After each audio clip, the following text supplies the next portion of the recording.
Doma Sports Talk worldwide with some news from the NFL. So y'all check this out. Well, the playoffs are here. Wild card weekend is here. Hey, you know, we got defense in the forefront, which is refreshing, very refreshing. At halftime of the Texans versus the Chargers game, it's a lot of defense being played. The defenders are handling their business real good defensive game up until now. So let's go on and do that and do this real at halftime real quick, right? But the main story for the NFL, other than that the playoffs are here, is who's going to get the MVP. Now, Lamar Jackson has gotten the first team All Pro nod, right? So this is his third first team All Pro nod, which probably puts him up into top 10 quarterbacks of all time range already. It's going to put him real close to that because, you had two MVPs. We don't know what's going to happen with the MVP race this year, but he's in it. He's real close to it. And you have two MVPs already. You've had 2,000 yards rushing seasons. You're the best rushing quarterback of all time already, like in your seventh season with a whole lot to go. So we can expect him to run at least about 3 more years, kind of running, for at least over 600-700 yards a year. Then probably it's going to go down after that. Once you get about 33, he can leave that alone, just game when he has to. So, you know what I'm saying? So we're projecting here. But he's already, in those, I would say about top 10 because of those kind of stats. Because rushing does mean something. If you're the all-time leading rusher, so that puts you somewhere already. And that probably put him over the top of the MVP race last year. We'll get to that in a second. The thing is, it's a lot of things that are going down. When you're the first team all-time all Pro Bowl, then that basically means you get the MVP. The MVP won't be announced to the beginning of February, but the last 11 seasons, the man who's the All-Pro first team is the MVP.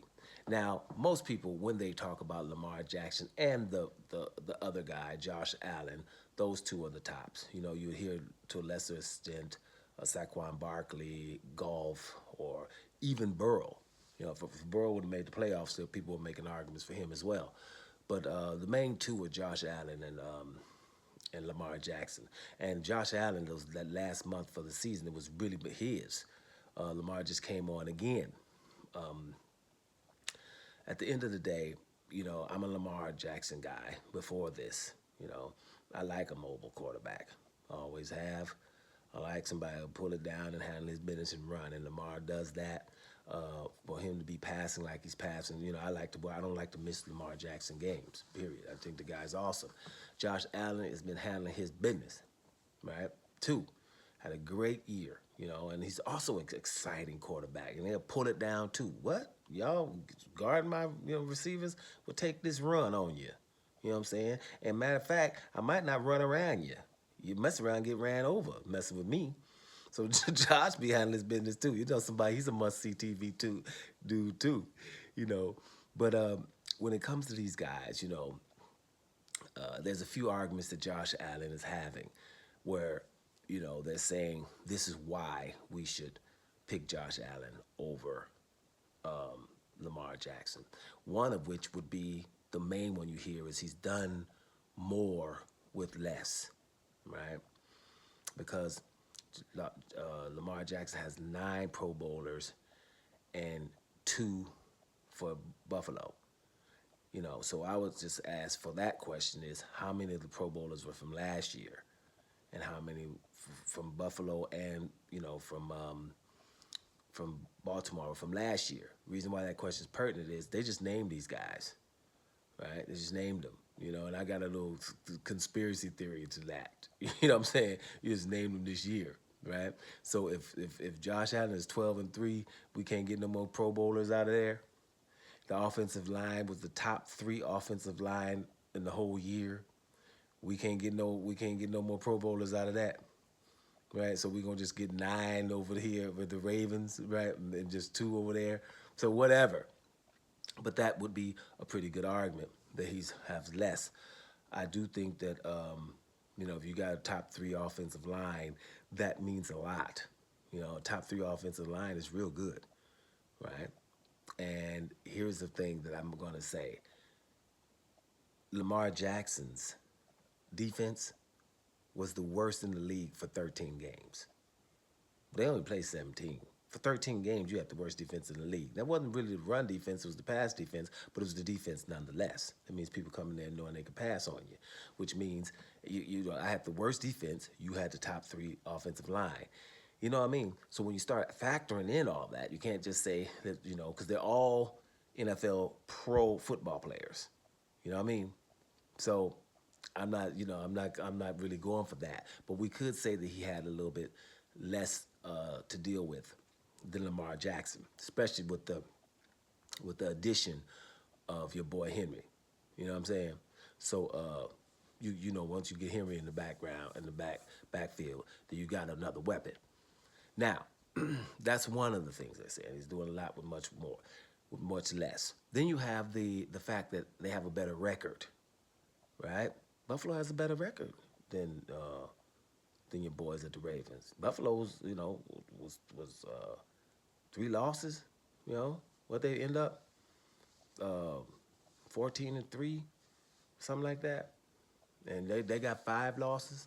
The Ravens, they got so that's 2 losses more, right? So we got the better record. Then you just want to say, okay, well, you got the better record. 2 things I have to say about that. One is, from your record, Buffalo, right? You only got 3 losses. You've played 5 playoff teams and got a 2-3 record against the 5 playoff teams. They played 10 playoff teams. They have a 7-3 record against those playoff teams. Now, I'm hoping in there they counted Cincinnati, because Cincinnati is basically a playoff team. They beat them too. So they played harder competition, because the division we don't even have to discuss it. The division where Buffalo is playing, man, I think there's 15 wins in the whole league are taking Buffalo's wins out, right? You got about 15 wins in there. Over there where Baltimore playing, over 20 wins, right? Baltimore, you got Pittsburgh, Cincinnati, and Cleveland, and over there you had the Jets and New England over there, and in Miami, definitely a weaker division. So there you have that too. You know what I mean? So the division's weaker, so you should have a few more wins. Now another thing that Josh is winning in is rushing touchdowns. Not leading in rushing, about 400 yards behind in rushing, but rushing touchdowns. So, and we know from his 12 rushing touchdowns, about 8 of them was tush pushes. He would get within the one line, and about 10 of them were within the 10-yard line. Most quarterbacks give the ball up. If you're on the 1, you let your running back get his stats up by running in at the 1. They were doing that for him over there by just tush pushing. So it is what it is. Not trying to tear the guy down, because Josh threw down, but you just, when you say these stats. Now, another stat that comes up when this is pro Josh. These are what they're saying is pro Josh. Like, he beat the top 2 teams in the division, or in the conference. I think he beat Kansas City. You got to give him that. He beat Kansas City. I don't care how. You beat Kansas City, bro. That's a good win, right? But then he beat Detroit, those 2 number 1 seeds, right? And all these people on TV, they you can't tell me that these people are not doing this on purpose. When we talk about Detroit, if you just talking about Detroit without talking about Josh Allen, just find a program and they talking just about Detroit. What would they talk about? Wow, they're winning, and they have a lot of injuries, right? On the day that they played, Buffalo played Detroit, Detroit had 17 injuries. You know what I'm saying? That's everybody gone, right? And they just didn't mention that, especially I think it was the defensive side of the ball. They would mention that, and you would have to, right? They were decimated on that day, but it's okay. But they should mention that. But he still got the win. But mention that the people, they were totally decimated on that day. 17 players. So there's a lot of things that factor in, and here's another thing. when they say that, well, we can't really go by the statistics, because if we were going by just the statistics, right? And the reason why they say we don't go by the statistics is because Josh Allen is losing to Lamar Jackson in every statistical category when coming to quarterbacking, passing yards, passing rating, QBR, average passing yards, and then only four interceptions. So it's so they don't even talk about just four interceptions. What they do is, because it gets closer when you talk about turnovers, because then you talk about interceptions, fumbles, and I forget the other thing also, but turnovers. You understand? So then it gets closer. Then Josh is winning. But when you're just talking about interceptions, then your boy has basically him in all of those statistical categories. So they want to talk about statistics. And they say, well, if we're going to talk about statistics, then Dak Prescott should have won last year and not Lamar Jackson, because Lamar Jackson's team had the best record last year. That's why he won, right? And Dak had better passing statistics than Lamar Jackson. Well, since we put rushing yards and rushing TDs in there this year, right? Then your boy had 800 rushing yards last year and the better record. That's the only argument you got against Dak. Had a better record, and his rushing yards were ridiculous last year, right? That's something. So you got to add that.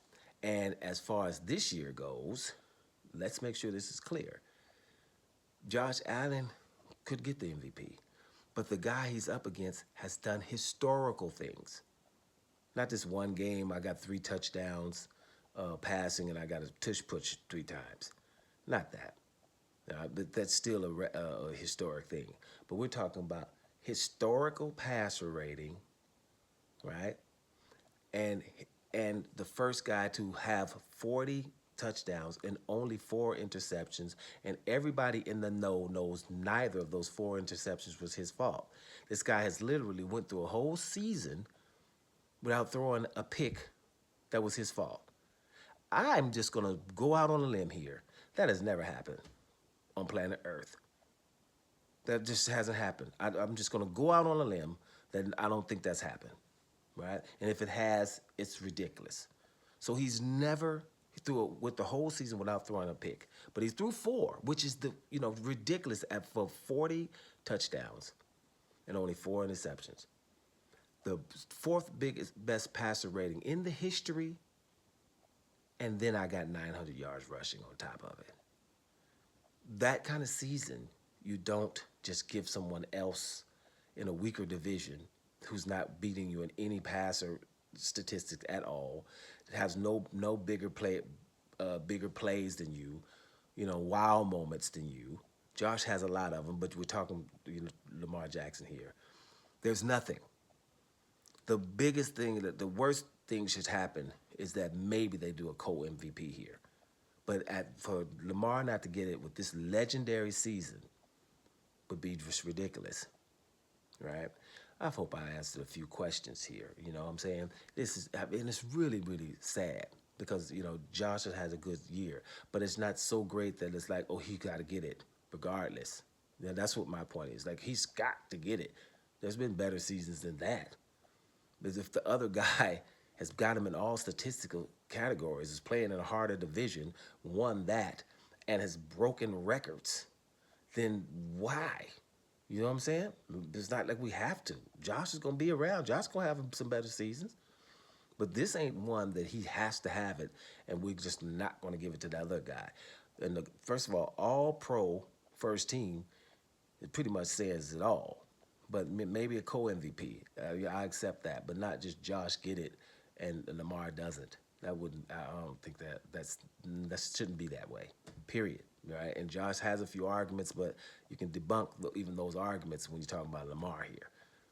But at the end of the day, let's see what happens.